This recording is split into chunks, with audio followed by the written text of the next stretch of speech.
Oh, hello, hello. Spirit House here. I just wanted to share the latest in the Decepticon saga against divine beings. That's what I'm going to call it. Um, this is crazy. Okay, so I think I shared a post.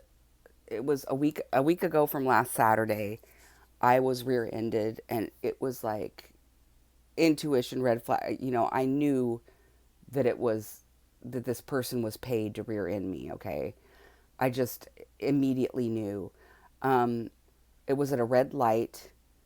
It was a red light and a yield. You could turn right, but there was oncoming traffic, so I wasn't turning right to get on to turn onto a street that goes onto my freeway. And I was at a red light. My mother was a passenger in my car, and there was oncoming traffic, so I wasn't taking a right. And somebody piled into the back of me, so I pull over to the side. They pull over, and this person was like texting something when they had their phone in their hand. They were looking down and they were actually still texting something when they got out of the car and not even acknowledge or looking up for like 30 seconds. Okay, this young woman looked completely strung out, couldn't produce me with a license, showed me an old expired Geico card. On the insurance card, though, it was the same make and model. All kinds of sketchy stuff with this. And this person looked, and completely scattered and strung out.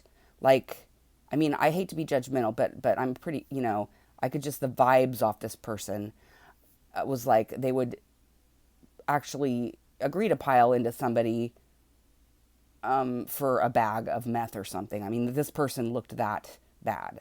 Okay, it was actually kind of sad and just like unbelievable. But, there was something behind that. Okay. And before I left the house, I had mentioned to my mother, I said, I have a weird feeling like there's been some spell work on the vehicle or on some chaos magic sent. So I'm going to just cleanse the energy in the car before we leave and this and that because I know that something's been sent.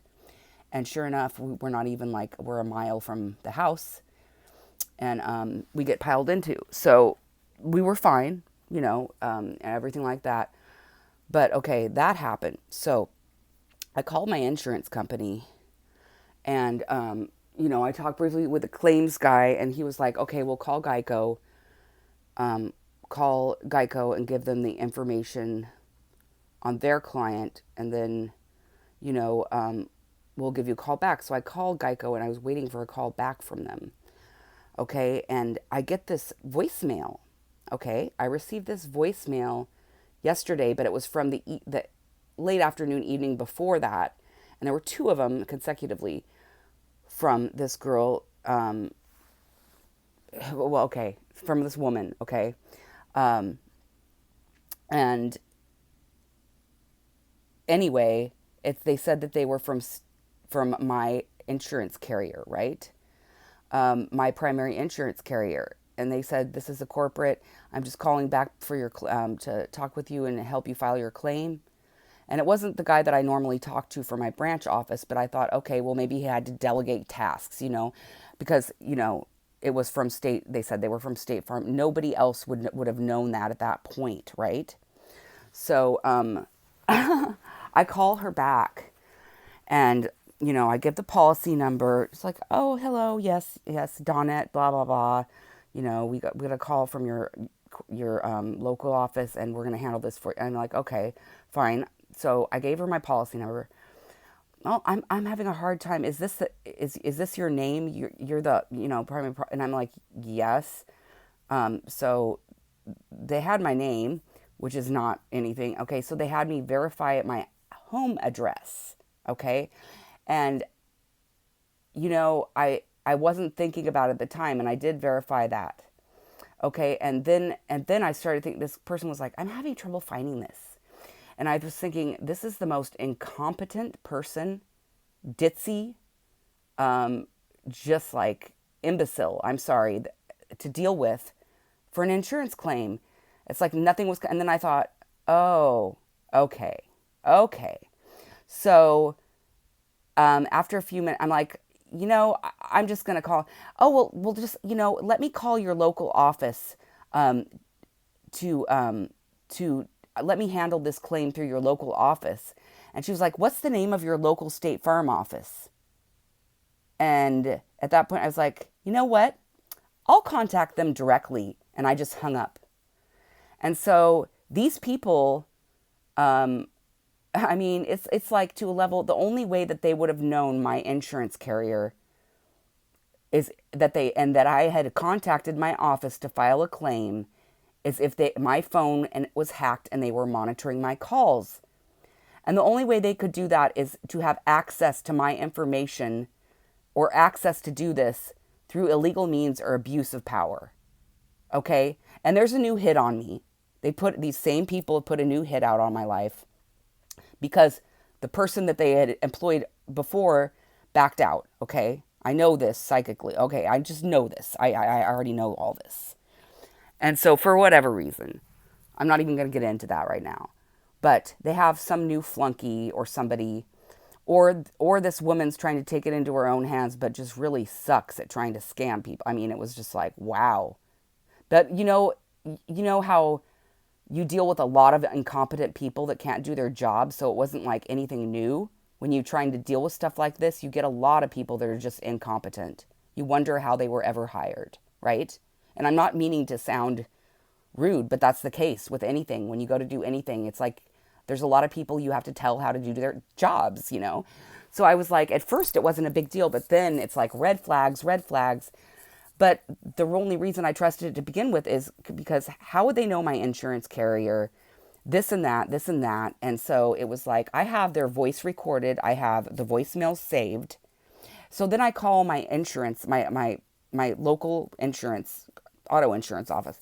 And I told them about this whole ordeal and gave them the number and the name of the people, and it's bogus. Okay, so I just verified that, yes, it's the same people that are gang stalking me, hacking me for years now, okay?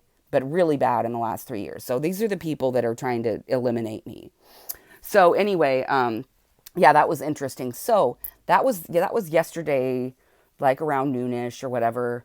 And so that was pretty upsetting once I realized that, and that I'd given, but the thing is, they already have my address, and I'm armed, and I'm protected by God, so it doesn't matter.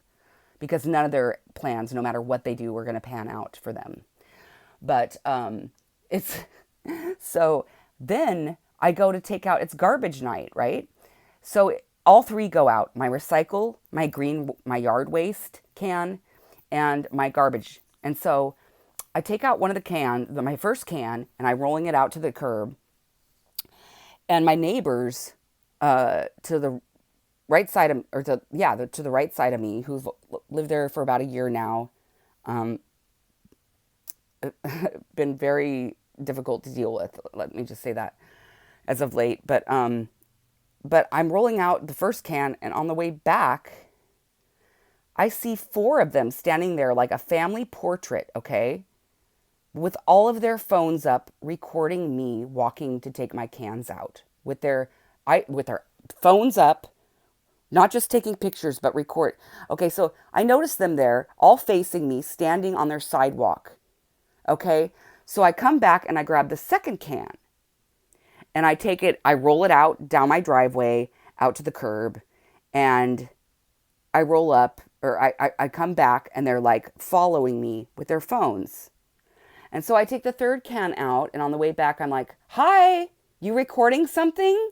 And I slam my gate shut and went inside. But it's like crazy. It's so crazy because the neighbor on the other side of me was paid to live there. I know that because they didn't have any furnishings or didn't pay for heat for a long time and stuff like that. And they weren't only there during the full moon cycles. They were there during the new moon and the full moon cycles for like a day or two before and a day or two after, doing voodoo on me. And they quit at some point. They quit.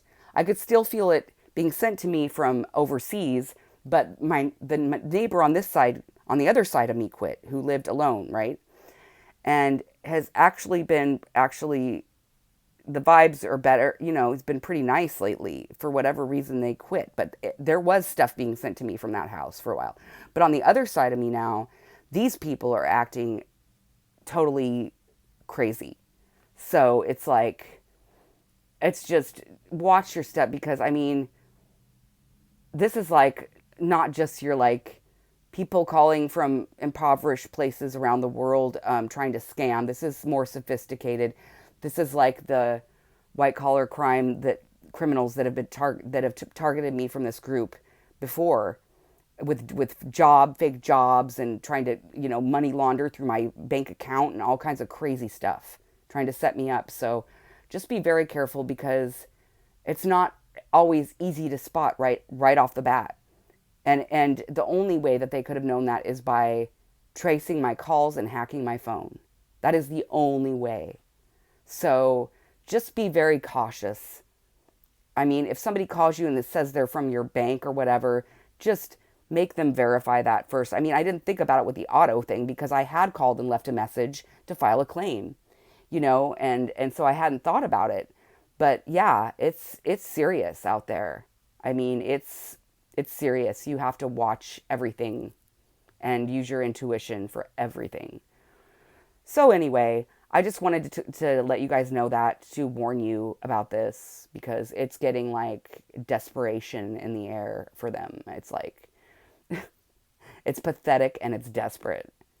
It's like they're getting really careless and reckless about their actions, which, pretty much they out themselves always. But I just wanted to tell you guys this to warn you. Just be extra, extra cautious when you're dealing with the institutions you deal with, and verifying when you get calls back from numbers other than the ones that you originally, just be extra careful, because, I can usually spot that stuff right away, but it took me like 1 or 2 minutes, on the phone with this person to realize what it was. So, just be careful. All right. I love you guys, and I'll talk to you in my next video. Bye.